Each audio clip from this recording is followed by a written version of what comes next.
Rex Ryan just went off on Shedeur Sanders. Check it out. Yesterday, the Browns took on the Lions, and in that game, Joe Flacco threw not one but two interceptions.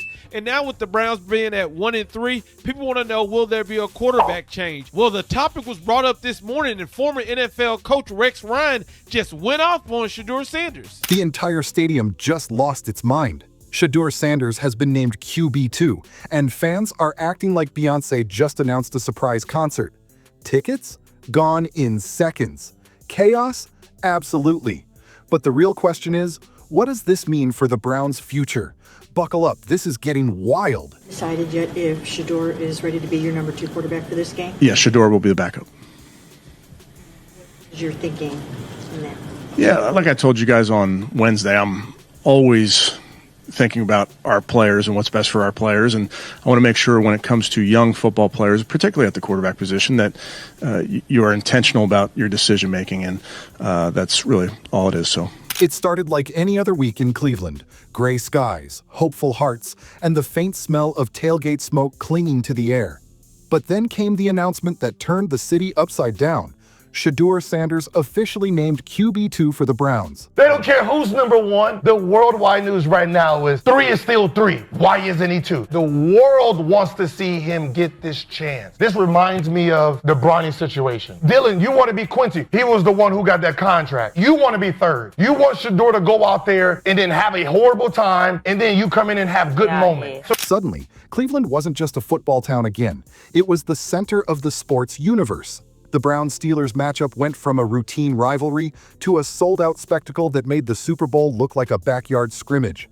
The second the news dropped, the ticket market transformed into a lawless gold rush. It's extremely obvious that Kevin Stefanski doesn't mess with Shedeur Sanders the way the outside public believes that he should. When you think about this process, it feels that Kevin Stefanski wasn't ready to draft Shedeur Sanders, and then upon drafting him, he didn't put a plan in place to handle the person.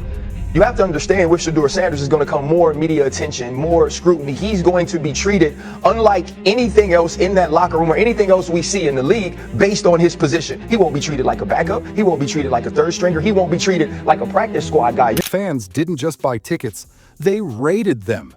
Entire families were reportedly arguing over who gets to sell their house to afford resale prices. One guy tried trading his car for 2 seats in the nosebleeds. And the craziest part? He almost pulled it off. Within hours, every ticket was gone.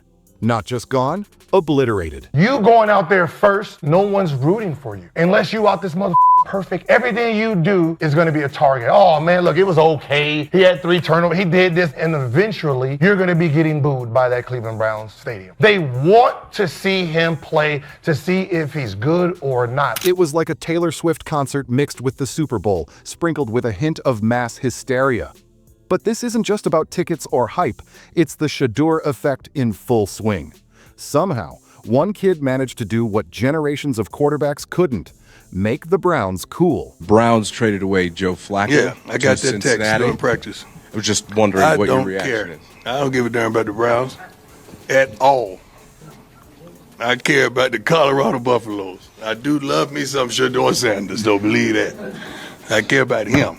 The rest of that mess, I don't. Okay, I'm a coach trying to win, just like they're trying to win games. But I could care less of who they traded. For decades, Cleveland's fan base has lived in a state of emotional turbulence, the kind usually reserved for soap operas. Every season started with hope and ended with therapy. They weren't cheering, they were coping. And yet, here comes Shedeur Sanders, turning decades of heartbreak into something dangerously close to joy. So if you're feeling that comeback energy too, make sure to like, subscribe, and drop a comment before this hype train leaves the station. Y'all saying, my name is Willie B, man. Hey, he the real deal. Real deal. That's coming from Willie. That's coming from Willie. Hey, now how y'all feel now? How y'all feel now? No matter what he do, how you feel now? That man playing for his daddy. All you haters, if you hate Shedeur, you hate football. His arrival didn't just spark excitement, it resurrected belief. The kind of belief that has people painting their faces again, naming their dogs Shedeur, and posting motivational quotes about patience and destiny. The city hasn't felt this alive since LeBron promised to bring a championship home, and maybe not even then. Cleveland's collective self-esteem went from "we'll get 'em next year" to "we're unstoppable" in about 4.3 seconds. Shedeur Sanders is now QB2 for the Cleveland Browns, and a path to getting on the field looks possible for the first time. Oh, Joe Flacco getting traded, he was definitely somebody I leaned on for wisdom, and I feel like he helped me a lot. He helped me a lot while my time being here in Cleveland and his time being here in Cleveland. And you can't blame them. There's something magnetic about Shedeur. He walks into the locker room and suddenly everyone's sitting up straighter, smiling wider, maybe even brushing their hair for once. The guy's got presence, swagger that could power an entire city grid. His calm under pressure feels cinematic, like he's auditioning for the role of savior of the franchise. And let's be honest, he might just get the part. Didn't they know this was coming with Shedeur? Yes! Yes! Okay. Of course they knew. I remember talking to people with the Browns prior to the draft, and they were like, and basically the messaging to me was, yes, he had special privileges. It's Prime's kid. What do you expect? But he's not a bad kid. Cleveland, on the other hand, has turned into a football festival. Bars are packed days before game time. Local businesses are rebranding their specials around Shedeur's name, and the city's tourism board is probably designing a new slogan: "Come for the football, stay because Shedeur said so." There's even a rumor that one local pastor changed his sermon topic to faith, hope, and the second-string quarterback. That was his answer to it. That if I don't say anything, then you can't then criticize me. And in my estimation, my opinion, my advice would be, then actually don't say anything. Don't pantomime. Don't have fun. Say no. Don't enjoy it. The irony, Shedeur hasn't even taken a snap yet this season. But somehow he's already shifting the culture. The Browns used to carry this reputation of lovable losers, cursed by history and poor decision-making. Now, they're trending on social media for hope. The same franchise that inspired memes and mockery now has fans crying tears of joy while fighting for parking spots. It's not just about football anymore, it's about energy. They really liked the person of Shedeur. And by the way, I have to agree with that. Not that I've spent a ton of time around him, I haven't. It's been very limited. But he comes off as extremely likable. Oh, yeah. And he went right to work, like visiting kids in the inner city. He goes to high school football games on Friday nights and takes pictures with the kids and signs autographs. He loves to joke around. Like he's extremely likable. The Shedeur Effect is what happens when talent meets timing, when charisma meets a city desperate for something to believe in. He's not just a quarterback, he's a walking rebrand.